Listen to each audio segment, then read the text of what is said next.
Hello, everyone. We are back to reading How to Be Your Own Therapist. All right, so we'll just get right into it. Our first exercise is all about figuring out what you are struggling with in your life now.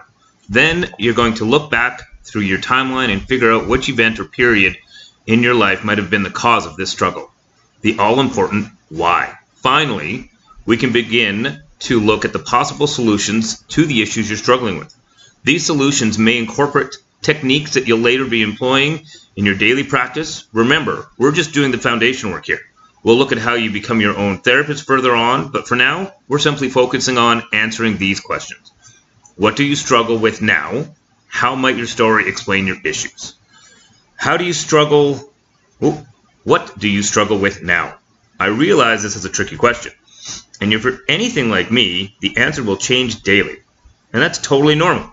Our thoughts, feelings, and reactions to life are always in a constant state of flux, just like the weather. There will, however, be negative themes that reoccur each and every time. It's just that our lives are so busy, we might not be conscious of the issues that routinely plague us until we choose to be actively aware of our moods, thoughts, and behaviors. This is why we're going to be working on bringing your awareness to your fluctuating emotional states. Once you're equipped with an awareness of the main psychological challenges that you are holding back, you can choose to make changes in your life that will help resolve these issues, and awareness helps put you back in the driving seat of your life. It's amazing how we can go from feeling like the Dalai Lama to the Hulk in a second. I was recently taking a walk in the courtyard, meditating and feeling at peace with the world. 10 minutes later, I fell unceremoniously into a ditch and found myself covered in cow dung. It's fair to say that my thoughts and emotions changed quickly as I scrambled to my feet, dropped a few F-bombs along the way. Thankfully, I was able to restore my sense of balance and thought at the situation, something I've learned through therapy. But many people struggle to manage their responses to the ups and downs of everyday life and get stuck in very unhelpful emotional states. If this sounds familiar, perhaps certain situations trigger negative emotional cycles in you. You might be finding it hard to get to grips with your main issues. I have a bit of an insight that might help. Having worked in healthcare for 30 years, I've witnessed a great deal of physical and psychological suffering firsthand. And in that time, I've noticed that most people's struggles fall into one of the four main categories. The research in most therapy disciplines will support my experience, but some models simply use different language. The four key areas of struggle tend to be around lack of self-worth, not feeling safe and secure, a sense of hopelessness, questioning your lovability. Well, we'll go into more detail about each of these in a moment. Now, how are they linked to the third layer of the cake we spoke about earlier? Your foundation core beliefs.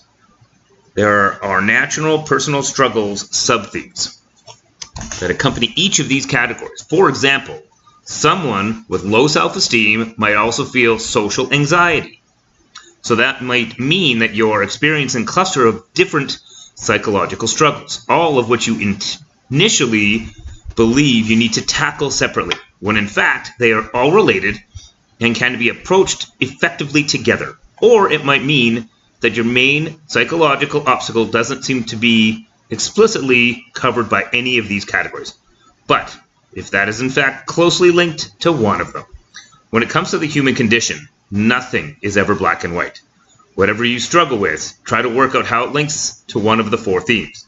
Recognition of what you may be struggling with is crucial. It's impossible to move forward without some degree of insight.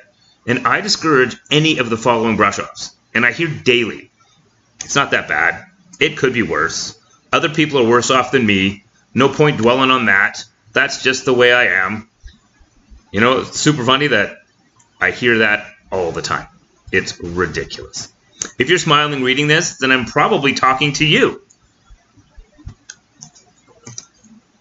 Let's look at the four areas of struggle in more detail. And remember to keep in mind how your everyday struggles might link in with some or all of these. The four areas of struggle.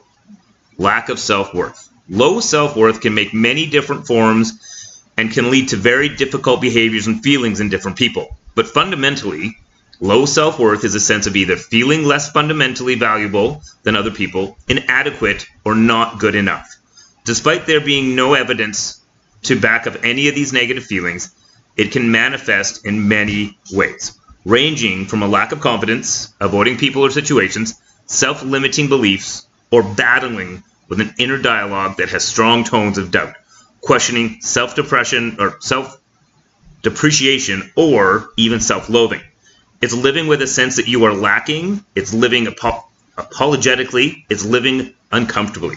Other people will appear better off than you, and nothing you do will ever feel enough. Low self-worth will impact your home, personal, and work life, and every aspect of your world.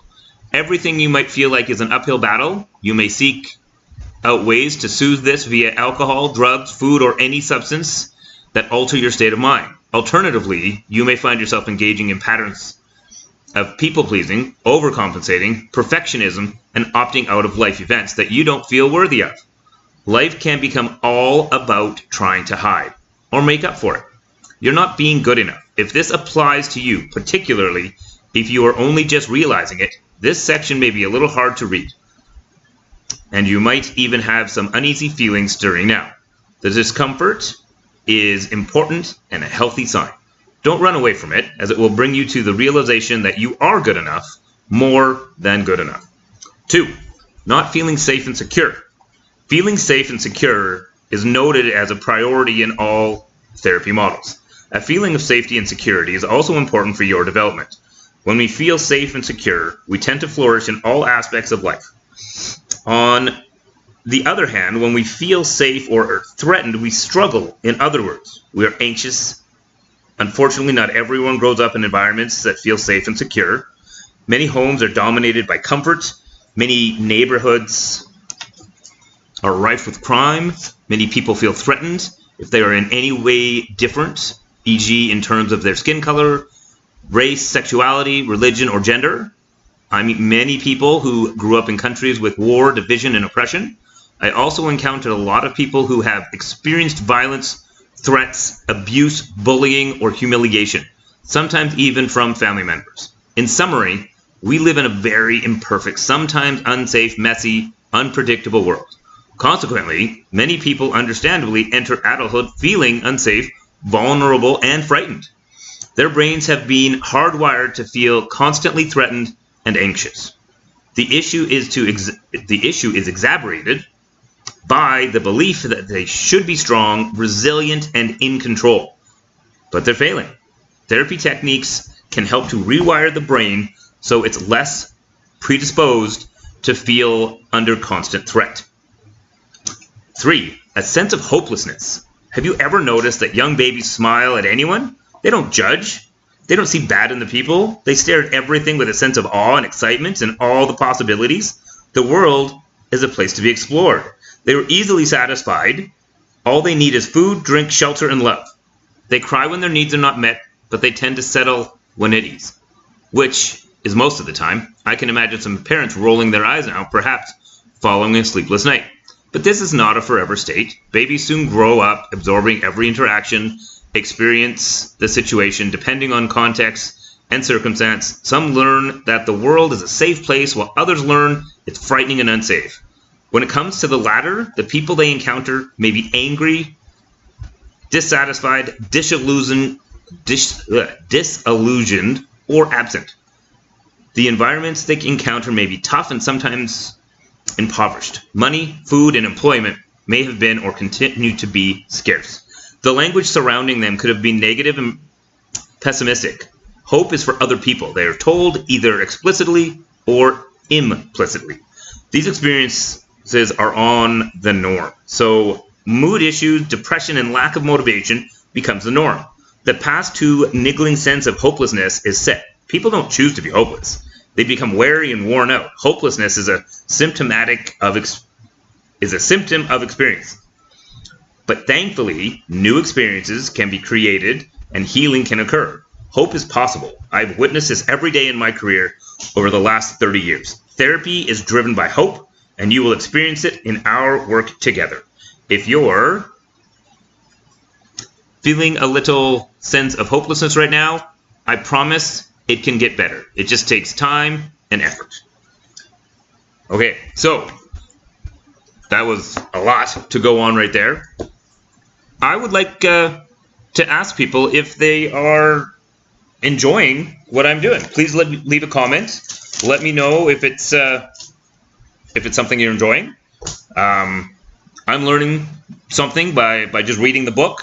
I will eventually put it on paper and kind of see where my story goes. But I hope everybody gives their loved ones a hug today, and everyone have a great day.